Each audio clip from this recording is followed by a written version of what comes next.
My dear student, स्वागत है आपका आपके YouTube चैनल नेचुरल मैथमेटिक्स पर।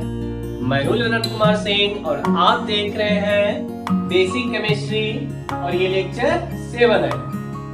इस लेक्चर में हम लोग रासायनिक समीकरण के बारे में पढ़ेंगे। पिछले लेक्चर में हम लोगों ने रासायनिक सूत्र के बारे में पढ़े थे, अब उसी का यूज करके हम लोग रासायनिक समीकरण के बारे में पढ़ेंगे। चलिए हम लोग क्लास स्टार्ट करते हैं। तो सबसे पहले हम लोग रिकेप कर लेते हैं, जितना भी पढ़ाई किए हैं लेक्चर 6 में उसका रिकेप कर लेते हैं थोड़ा। तो लेक्चर 6 में हम लोगों ने जाना था, जैसे आपके पास रहता था कोई भी यौगिक दिया हुआ है, जैसे सोडियम क्लोराइड है, सोडियम क्लोराइड है, तो इसका रासायनिक सूत्र कैसे तैयार करते थे। तो सबसे पहले इसका क्या लिखते थे, संकेत। तो सोडियम का संकेत होता है Na, क्लोराइड का संकेत क्या होता है Cl, इसका वैलेंसी होता है 1, इसका भी वैलेंसी होता है 1। 1 आने पे क्या करते थे, सटा के लिख देते थे। तो सटा के लिखेंगे तो क्या हो जाएगा, ये NaCl हो जाएगा ये आपका, ठीक है। इसी प्रकार से आपका दूसरा यौगिक जैसे आपके पास है मैग्नीशियम ऑक्साइड है, मैग्नीशियम ऑक्साइड है। तो मैग्नीशियम ऑक्साइड का संकेत सूत्र तैयार करेंगे, तो मैग्नीशियम का संकेत हो गया Mg, ऑक्साइड का संकेत हो गया O, इसका वैलेंसी हो गया 2, इसका वैलेंसी हो गया 2। 2 वैलेंसी रहने पे क्या करते हैं, जब कटने वाला रहता तो कटाते थे ना, 2 1 2 2 1 2। 1 आने पे क्या किए थे, सटा के लिखे थे, ये हो गया MgO। इसके बाद तीसरा आपके पास ले लेते हैं एल्यूमिनियम सल्फेट, एल्यूमिनियम सल्फेट, ठीक है। तो एल्युमिनियम का संकेत क्या होता है Al, सल्फेट का संकेत क्या होता है SO4, इसका वैलेंसी 3 होता है, इसका वैलेंसी 2 होता है। तो आपको क्या बताए थे, जब वैलेंसी अलग अलग रहे तो वैलेंसी का क्या करेंगे, अदला बदली करेंगे। तो इसका वैलेंसी इसे मिल जाएगा, इसका वैलेंसी इसे मिल जाएगा। तो Al के साथ कौन सा वैलेंसी मिला 2, तो ये हो गया Al2। SO4 को 4 के साथ कौन सा वैलेंसी मिला 3, तो इसके साथ हो गया 3, ठीक है। तो ब्रैकेट लगा के 3 देते थे। तो इस तरह से हम लोगों ने जाना था कि जब वैलेंसी 1 1 हो तो सटा के लिख देंगे, जब वैलेंसी कटने वाला कटा करके इसके बाद हल करेंगे, और जब वैलेंसी अलग अलग हो तो वैलेंसी का अदला बदली करेंगे। अब बात आती है, सर ये सूत्र तो लिखने के लिए हमें इसका और इसका संकेत चाहिए, तो ये कहलाता था धनमूलक, ये कहलाता था ऋण मूलक। तो धन मूलक और ऋण मूलक का लिस्ट हम लेक्चर 6 में दे चुके हैं, आप वहां पे जाकर के उससे जितना भी धन मूलक और ऋण मूलक का लिस्ट है उसका संकेत और वैलेंसी अपने नोटबुक में नोट कीजिए उसे, और उसे याद कीजिए। यदि आप उसे याद कर लेते हैं तो रासायनिक समीकरण आप अपने से अच्छी तरह से आप तैयार कर सकते हैं। चलिए हम लोग रासायनिक समीकरण पे आगे बढ़ते हैं। रासायनिक समीकरण जानने के लिए सबसे पहले आपको यह जानना होगा कि जितने भी गैस प्रकृति में पाए जाते हैं, जितने भी गैस जैसे hydrogen, nitrogen, oxygen, fluorine, chlorine, ये जितने भी गैस हैं हमारे, वो जो प्रकृति में पाए जाते हैं वे द्विपरमाणुक होते हैं, यानी कि उसके एक अणु में 2 परमाणु पाए जाते हैं। इसके अलावा भी गैस है, जैसे हीलियम है, नियॉन है, आर्गन है, जेनॉन है, रेडॉन है, क्रिप्टन है। ये 6 अक्रिय गैस है। अक्रिय गैस प्रकृति में मुक्त अवस्था में पाई जाती है और एक परमाणुक होती है वो, यानी उसमें एक ही परमाणु पाए जाते हैं, ठीक है। तो अक्रिय गैस को छोड़कर जितने भी गैस प्रकृति में पाए जाते हैं वे द्विपरमाणुक होते हैं, यानी कि सभी गैसें क्या होती हैं, द्विपरमाणुक होती हैं, द्विपरमाणुक होती है। चलिए द्विपरमाणुक होती है, लेकिन इसमें से बताया ना, अक्रिय गैस को छोड़कर जितने भी गैस हैं वे क्या होते हैं, द्विपरमाणुक होते हैं। सर इसका मतलब क्या हुआ, इसका मतलब ये हुआ कि उसके एक अणु में, जैसे हाइड्रोजन का एक अणु है तो हाइड्रोजन के एक अणु में कितने परमाणु पाए जाएंगे, 2 परमाणु, यानी हाइड्रोजन का 2 परमाणु आपस में जुड़ करके हाइड्रोजन का एक अणु बना है, यानी हाइड्रोजन गैस का एक अणु बनने में हाइड्रोजन के 2 परमाणु भाग लेते हैं। इसी प्रकार से ऑक्सीजन है तो ऑक्सीजन को लिखेंगे O2, नाइट्रोजन है, नाइट्रोजन को लिखेंगे N2, फ्लोरीन है, फ्लोरीन को लिखेंगे F2, क्लोरीन है, क्लोरीन को लिखेंगे Cl2। इसी तरह से जितने भी गैस आएंगे उसके साथ 2 लगाते जाएंगे। तो याद रखिएगा, जहां भी हमें हाइड्रोजन का संकेत लिखना होगा तो वहां पे लिखेंगे H2। H नहीं लिखना, हमें क्या लिखना है H2।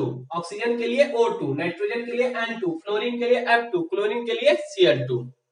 चलिए अब हम लोग रासायनिक समीकरण को तैयार करते हैं, लेकिन इस वीडियो में सिर्फ रासायनिक अभिक्रिया से रासायनिक समीकरण को तैयार करेंगे। और यदि इसे आप डिटेल से पढ़ना चाहते हैं कि रासायनिक अभिक्रिया किसे कहेंगे, तो जब हम 10th क्लास का चैप्टर 1 पढ़ाएंगे केमिस्ट्री में, तो वहां पे आपको अच्छी तरह से क्लियर करेंगे।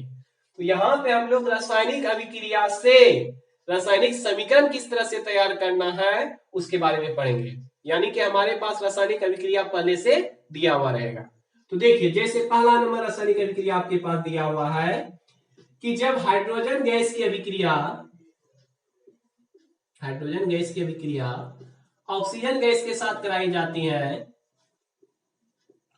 तो जल का निर्माण होता है। तो ये जो मैंने लिखा ये आपका रासायनिक अभिक्रिया है। चलिए इससे हम लोग समीकरण कैसे तैयार करेंगे। अब बात आती है कि रासायनिक समीकरण किसे कहते हैं।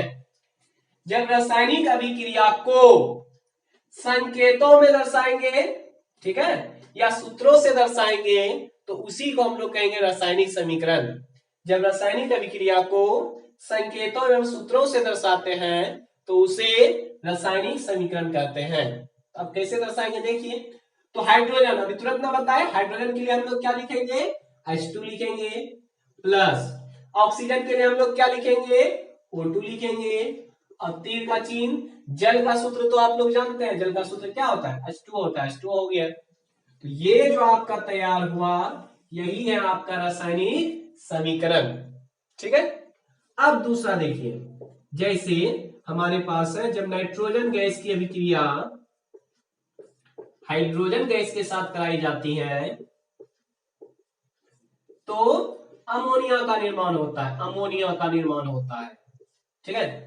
तो नाइट्रोजन का संकेत क्या है N है, लेकिन आप जान रहे हैं नाइट्रोजन एक गैस है तो गैस के लिए क्या लिखेंगे N2 लिखेंगे। ये हो गया N2, प्लस हाइड्रोजन का संकेत जानते हैं H, बट हाइड्रोजन एक गैस है तो क्या हो जाएगा H2 हो जाएगा, बनाएगा अमोनिया। तो अमोनिया का सूत्र होता है NH3। इसी प्रकार से आप जानते हैं कि जब कोयला को आप जलाते हैं, कोयला को तो जलाए होंगे, और वो जलता है तो किसकी उपस्थिति में जलती है ऑक्सीजन की उपस्थिति में जलती है। तो जलाने के बाद कार्बन डाइऑक्साइड गैस बनती है, कार्बन डाइऑक्साइड गैस बनती है। चलिए ये हमारा रासायनिक अभिक्रिया हुआ। अब इसका रासायनिक समीकरण तैयार करना। तो देखिए कि कार्बन है ना, कार्बन मतलब कोयला, हीरा, ये सब कार्बन है आपका। कार्बन देखिए तो गैस की अवस्था में रहती है क्या, नहीं। कोयला गैस है क्या, नहीं है। तो कार्बन का संकेत लिखिए। तो कार्बन का संकेत आप जान रहे हैं C होता है, C लिख दिए।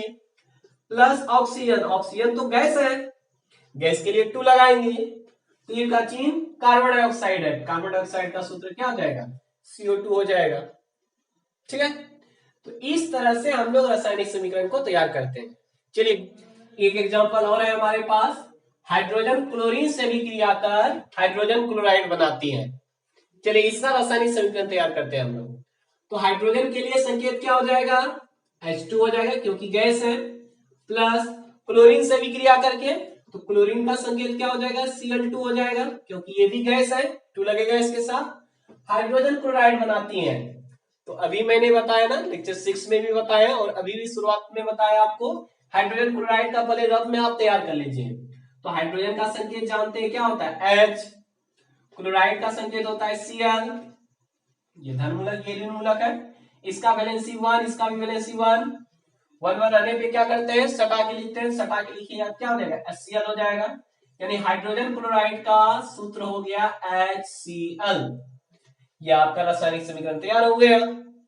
इसी प्रकार से दूसरा एग्जांपल हम लोग लेते हैं कि जब जिंक की अभिक्रिया हाइड्रोजन सल्फेट के साथ कराई जाती है, हाइड्रोजन सल्फेट के साथ कराई जाती है तो क्या बनता है जिंक सल्फेट बनता है, जिंक सल्फेट बनता है और हाइड्रोजन गैस मुक्त होता है। ठीक है, चलिए इसका हम लोग समीकरण तैयार करते हैं। तो जिंक का संकेत क्या होता है, Zn।